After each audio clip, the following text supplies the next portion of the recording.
Pakistan international air line PIA کا قیام 10 جنوری 1955 کو عمل میں آیا تھا۔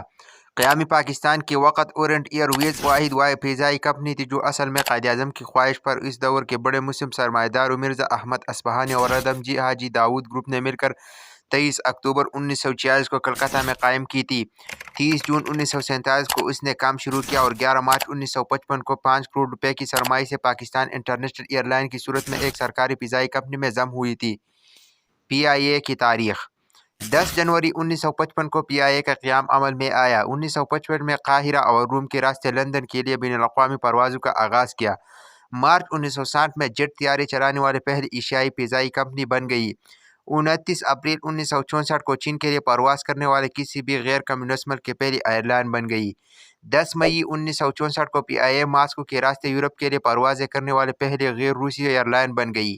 1965 میں پہلی بڑے خوفناک فضائی حادثے میں 121 افراد ہلاک ہوئے۔ 1970 کی دہائی میں PIA نے دیگر فضائی کمپنیوں کی تکنیکی امداد فراہم کی تھی جن میں چین، فلپائن اور مالٹا وغیرہ کی فضائی کمپنیاں شامل ہیں۔ 1973 میں بڑی تبدیلیاں ہوئی جب PIA کے پرانے طیاروں کو تبدیل کیا گیا اور 1975 میں یونیفارم بھی بدلے۔ 1974 میں PIA نے پہلی بار کارگو سروس کو متعارف کروایا تھا۔ 1985 میں متحدہ عرب امارات کے ایمریٹ ایئر لائن کے قیام میں بھی اہم کردار ادا کیا۔ 1990 میں فرسٹ آفیسر ملیحہ سمیع PIA کی پہلی خاتون پائلٹ بن گئی۔ 1993 میں 12 نجی ایئر لائن کو پاکستان میں اندرون ملک کام کرنے کی اجازت دی گئی تھی جس نے PIA کو بہت نقصان پہنچایا تھا۔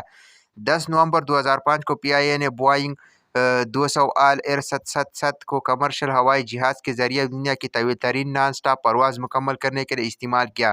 یہ پرواز ہانگ کانگ اور لندن کے درمیان مشرقی راستے یعنی بحر الکاہل پر سے 22 گھنٹے 22 منٹ تک جاری رہی۔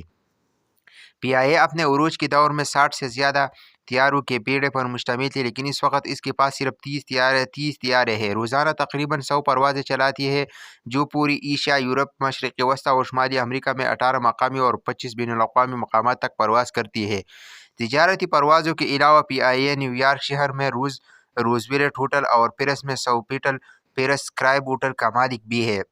PIA نے 1980 کی دہائی تک خاصا عروج دکھا اور باکمال لوگ لاجواب سروس اس کی پہچان ہوئی تھی لیکن نجاکاری کے نام پر اس کا بیڑا غرق کیا گیا۔ PIA پر 1 جولائی 2020 سے شروع ہونے والے 6 ماہ کے لیے یورپی فضا حدود میں پرواز کرنے میں پابندی عائد کر دی گئی تھی جب EASA نے یہ طے کیا کہ PIA قابل اطلاق بین الاقوامی معیارات کے مطابق اپنے آپریٹر اور طیاروں کی تصدیق اور نگرانی کرنے کے قابل نہیں ہے۔